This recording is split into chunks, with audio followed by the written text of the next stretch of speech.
کہ جب ایک مرد ایک عورت کو رخصت کر کے اپنے گھر لے کر آتا ہے تو اس کو گھر میں لا کر ایک جگہ بٹھانے کے بعد اس کے قدموں سے اس کو جوتوں کو اتارا جائے اور اس کے پاؤں کو دھویا جائے۔ دلہن کی ناسیہ یعنی کہ دلہن کی پیشانی کا جو یہ حصہ ہے اس کو ناسیہ کہتے ہیں۔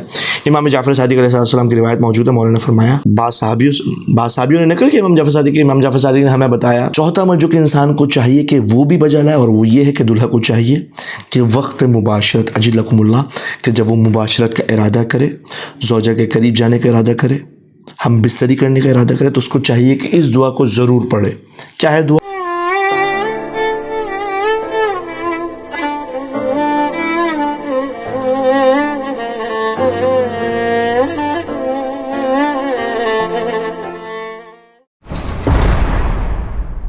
اللہم صلی علی محمد وآل محمد وعجل فرجہم واہلک عدوہم۔ السلام علیکم ورحمۃ اللہ۔ ناظرین کرام، ہمیشہ کی طرح اس وقت بھی میں آپ کے سامنے خاص موضوع کو لے کر آپ کے سامنے حاضر ہوا ہوں۔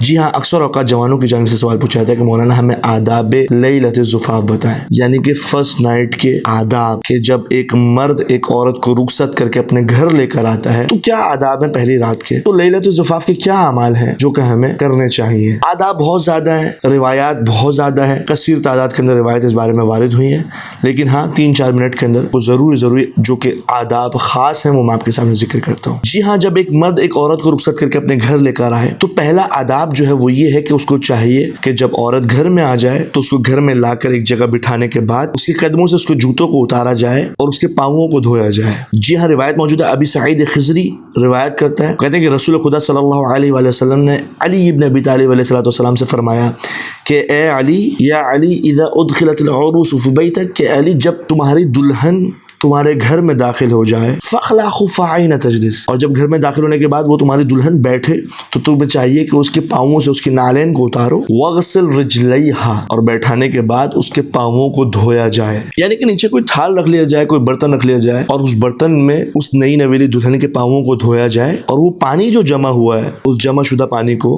گھر کے اندر دروازے سے لے کر گھر کے آخری حصے تک، یعنی کہ چاروں کونوں کے اندر جو ہے وہ چھڑکا جائے۔ کیا ہوگا چھڑکنے سے؟ اخرج اللہ من دارک 70 الف لون من الفخر، اگر اے علی تم ایسا کرو گے تو پروردگار تمہارے گھر سے 70,000 قسم کے رنگوں کے فقر نکالے گا، یعنی کہ 70,000 قسم کے فقر تمہارے گھر سے دور ہو جائیں گے اگر تم علی ایسا کرو گے، یعنی کہ دلہن کے پاؤں کو دھونے کے بعد جو پانی ہے اس کو گھر کے ہر حصے کے اندر چھڑکا جائے تو پروردگار تمہارے گھر سے 70 قسم کی بلاؤں کو، 70 قسم کے فقر کو دور کر دے گا، نکال دے گا۔ وَأَدْخَلَ اللَّهُ فِي دَارِكَ 70 لَوْن مِنَ الْغِنَى، اور پروردگار تمہارے گھر کے اندر 70 رنگوں کے، یعنی 70 قسم کی ایسی چیزیں داخل کرے گا جس سے تم بے نیاز ہو جاؤ گے، تمہیں کسی کی محتاجگی نہیں ہوگی، تمہیں کسی کی ضرورت محسوس نہیں ہوگی، تم کبھی کسی کے آگے ہاتھ نہیں پھیلاؤ گے۔ پروردگار تمہارے گھر میں 70 قسم کی نیکیاں داخل کر دے گا، یعنی کہ تمہیں مستغنی کر دے گا۔ وَالسَّبْعِينَ بَرَكَةً وَأَنزَلَ اللَّهُ عَلَيْكَ 70 رَحْمَةً،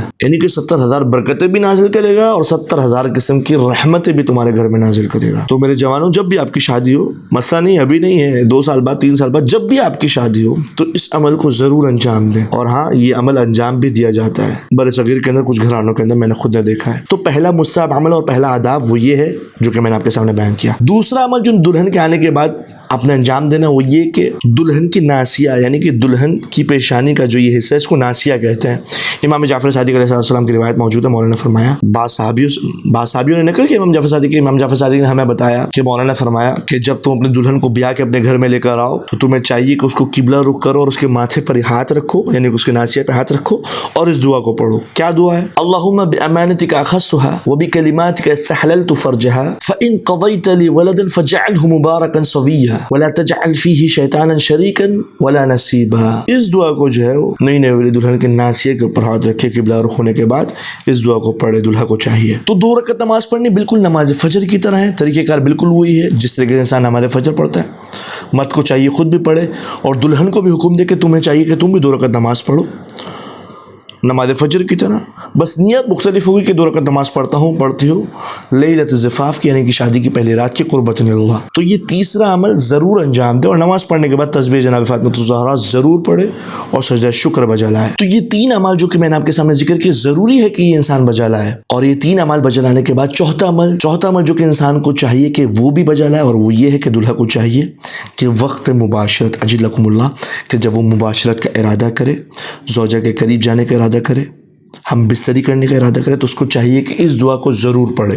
کیا ہے دعا؟ اللہم اجعلنی ولدا وجعلہ تقیا نقیا لیس فی خلقہ زیادۃ ولا نقصان وجعل عاقبتہ الی الخیر. اور جب ہم بستری شروع کرنا چاہے تو اس سے پہلے ایک مرتبہ بسم اللہ الرحمن الرحیم ضرور پڑھ لے. روایات موجود ہیں. تو انسان کو چاہیے کہ جب شادی ہو تو پہلی رات یہ اعمال، کم از کم یہ اعمال تو ضرور انجام دے. بعض اوقات ہمارے یہاں ایسا ہوتا ہے کہ جب انسان دلہن کو گھر لے کر آتا ہے، بیاہ کے لاتا ہے، تو الٹی سیدھی رسموں کے اندر وقت ضائع کر رہا ہوتا ہے، سکہ تلاش کرنے میں، دودھ پلائے اور اس ٹائپ کی دوسری رسموں کے اندر جوتا چھپائی. تو انسان کو چاہیے کہ ان چیزوں کے اوپر عمل کرے جو کہ تعلیمات اہل بیت سے ہم تک پہنچی ہیں. تو ہمیں چاہیے کہ اس طریقے سے زندگی گزاریں جس طریقے سے اہل بیت نے حکم دیا ہے. پروردگار کی بارگاہ میں دست بدو مالک ہمیں ویسے زندگی گزارنے کی توفیق دے جس طریقے سے آل محمد ہم سے چاہتے ہیں. السلام علیکم ورحمۃ اللہ. السلام علیک یا ابا عبداللہ. لی غیرو من لی غیرو من که ندارم کسی رو به